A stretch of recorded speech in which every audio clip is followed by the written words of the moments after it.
The Contest by Arthur Conan Doyle.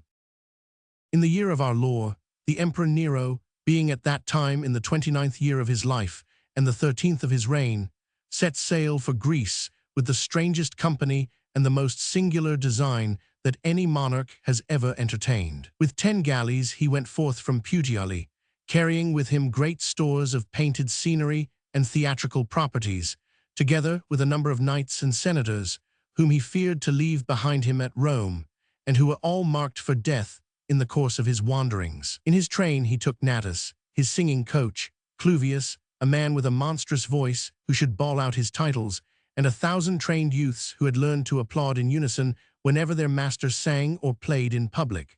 So deftly had they been taught that each had his own role to play. Some did no more than give forth a low, deep hum of speechless appreciation. Some clapped with enthusiasm. Some, rising from approbation into absolute frenzy, shrieked, stamped, and beat sticks upon the benches. Some, and they were the most effective, had learned from an Alexandrian a long droning musical note which they all uttered together, so that it boomed over the assembly. With the aid of these mercenary admirers, Nero had every hope, in spite of his indifferent voice and clumsy execution, to return to Rome, bearing with him the chaplets for song offered for free competition by the Greek cities. As his great gilded galley with 2 tiers of oars passed down the Mediterranean, the emperor sat in his cabin all day, his teacher by his side, rehearsing from morning to night those compositions which he had selected, whilst every few hours a Nubian slave massaged the imperial throat with oil and balsam, that it might be ready for the great ordeal which lay before it in the land of poetry and song. His food, his drink, and his exercise were prescribed for him as for an athlete who trains for a contest, and the twanging of his lyre, with the strident notes of his voice, resounded continually from the imperial quarters. Now it chanced that there lived in those days a Grecian goatherd named Polycles, who tended and partly owned a great flock which grazed upon the long flanks of the hills near Heroia, which is 5 miles north of the river Alpheus, and no great distance from the famous Olympia. This person was noted all over the countryside as a man of strange gifts and singular character. He was a poet who had twice been crowned for his verses, and he was a musician to whom the use and sound of an instrument were so natural that one would more easily meet him without his staff than his harp. Even in his lonely vigils on the winter hills, he would bear it always slung over his shoulder, and would pass the long hours by its aid, so that it had come to be part of his very self. He was beautiful also, swarthy and eager, with a head like Adonis, and in strength there was no one who could compete with him. But all was ruined by his disposition, which was so masterful that he would brook no opposition nor contradiction. For this reason, he was continually at enmity with all his neighbors, and in his fits of temper he would spend months at a time in his stone hut among the mountains, hearing nothing from the world, and living only for his music and his goats. One spring morning, in the year of 67, Polycles, with the aid of his boy Doris, had driven his goats over to a new pasturage which overlooked from afar the town of Olympia. Gazing down upon it from the mountain, the shepherd was surprised to see that a portion of the famous amphitheater had been roofed in, as though some performance was being enacted. Living far from the world, and from all news, Polycles could not imagine what was afoot, for he was well aware that the Grecian games were not due for 2 years to come. Surely some poetic or musical contest must be proceeding of which he had heard nothing. If so, there would perhaps be some chance of his gaining the votes of the judges, and in any case he loved to hear the compositions and admire the execution of the great minstrels who assembled on such an occasion.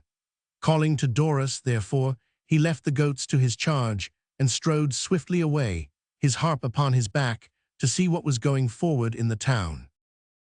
When Polycles came into the suburbs, he found them deserted, but he was still more surprised when he reached the main street to see no single human being in the place. He hastened his steps, therefore, and as he approached the theater, he was conscious of a low, sustained hum which announced the concourse of a huge assembly. Never in all his dreams had he imagined any musical competition upon so vast a scale as this. There were some soldiers clustering outside the door, but Polycles pushed his way swiftly through them and found himself upon the outskirts of the multitude who filled the great space formed by roofing over a portion of the national stadium. Looking around him, Pollicles saw a great number of his neighbors, whom he knew by sight, tightly packed upon the benches, all with their eyes fixed upon the stage. He also observed that there were soldiers round the walls, and that a considerable part of the hall was filled by a body of youths of foreign aspect, with white gowns and long hair. All this he perceived, but what it meant he could not imagine.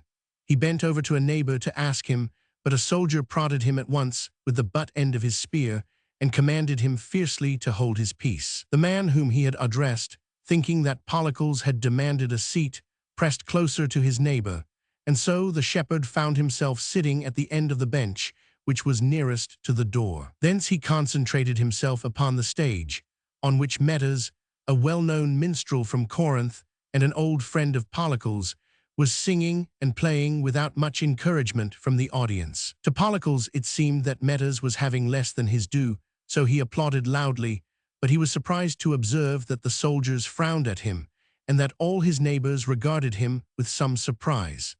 Being a man of strong and obstinate character, he was the more inclined to persevere in his clapping when he perceived that the general sentiment was against him. But what followed filled the shepherd poet with absolute amazement.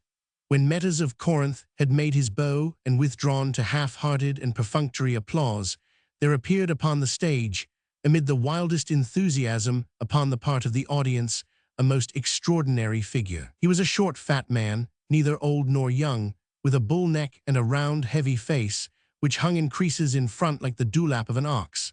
He was absurdly clad in a short blue tunic, braced at the waist with a golden belt. His neck and part of his chest were exposed, and his short, fat legs were bare from the buskins below to the middle of his thighs, which was as far as his tunic extended. In his hair were 2 golden wings, and the same upon his heels, after the fashion of the god Mercury. Behind him walked a negro bearing a harp, and beside him a richly dressed officer who bore rolls of music. This strange creature took the harp from the hands of the attendant and advanced to the front of the stage, whence he bowed and smiled to the cheering audience. This is some foppish singer from Athens, thought Pollicles to himself, but at the same time he understood that only a great master of song could receive such a reception from a Greek audience. This was evidently some wonderful performer whose reputation had preceded him. Pollicles settled down, therefore, and prepared to give his soul up to the music. The blue-clad player struck several chords upon his lyre, and then burst suddenly out into the Ode of Niobe. Pollicles sat straight up on his bench and gazed at the stage in amazement. The tune demanded a rapid transition from a low note to a high, and had been purposely chosen for this reason.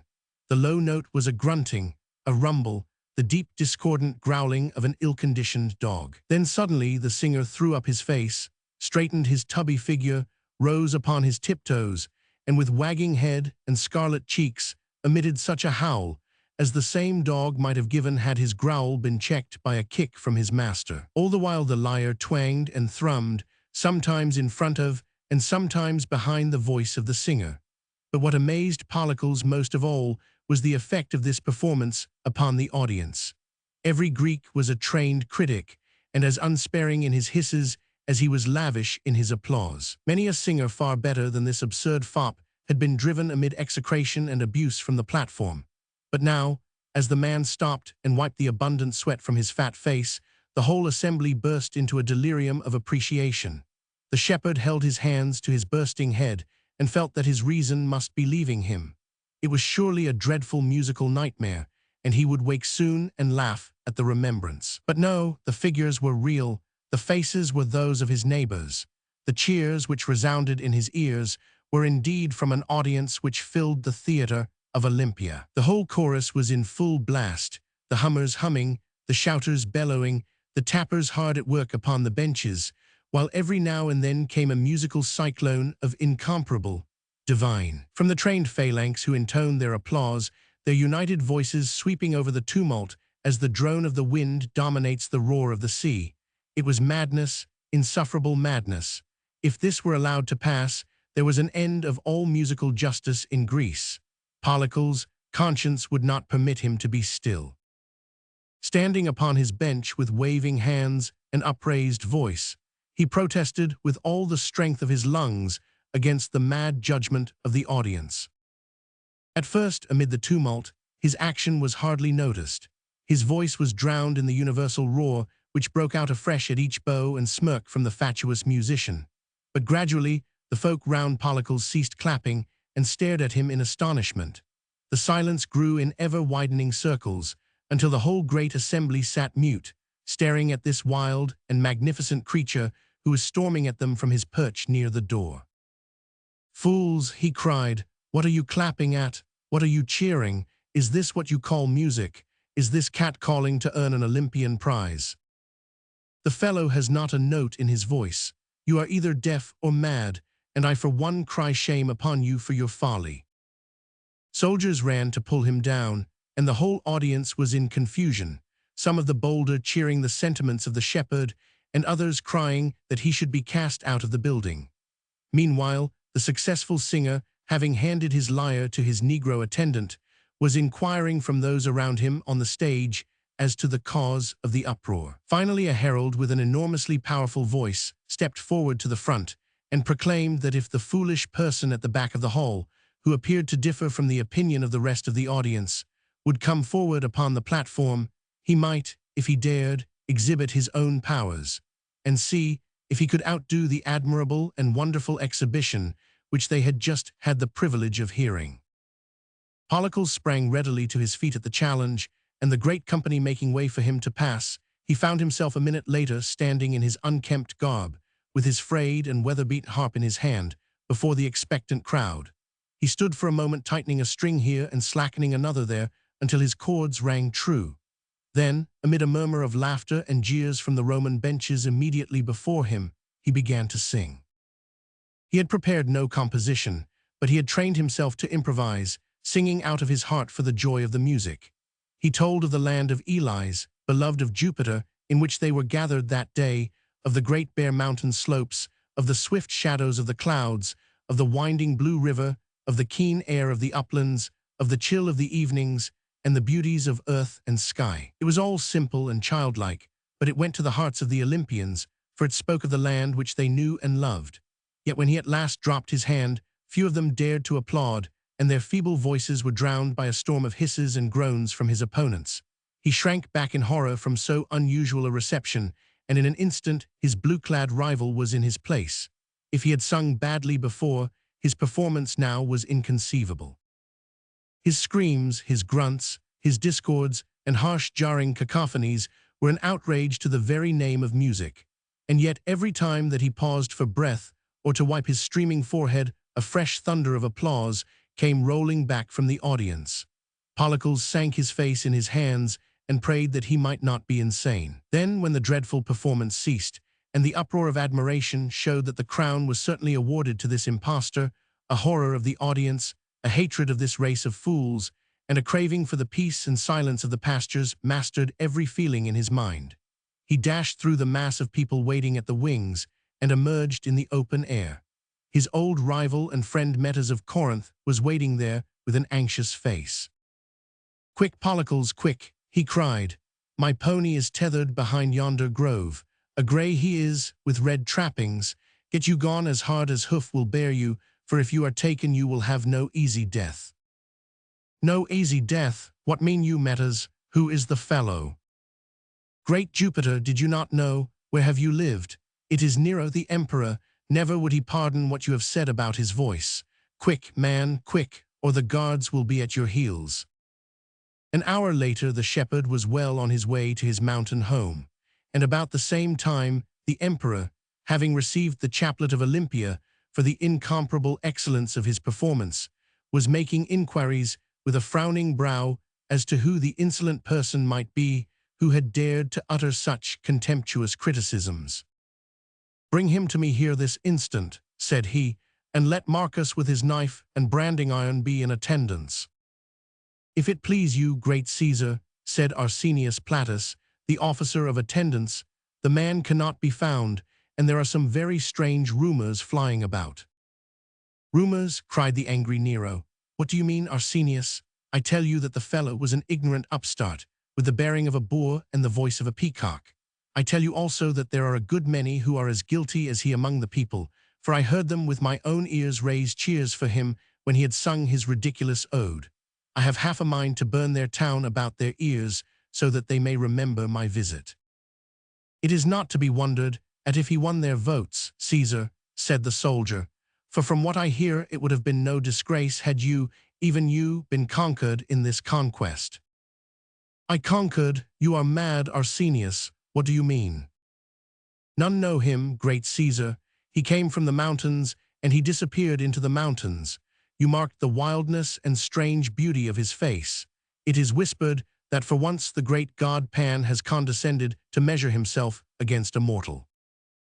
The cloud cleared from Nero's brow. Of course, Arsenius, you are right. No man would have dared to brave me so. What a story for Rome. Let the messenger leave this very night, Arsenius, to tell them how their emperor has upheld their honor in Olympia this day.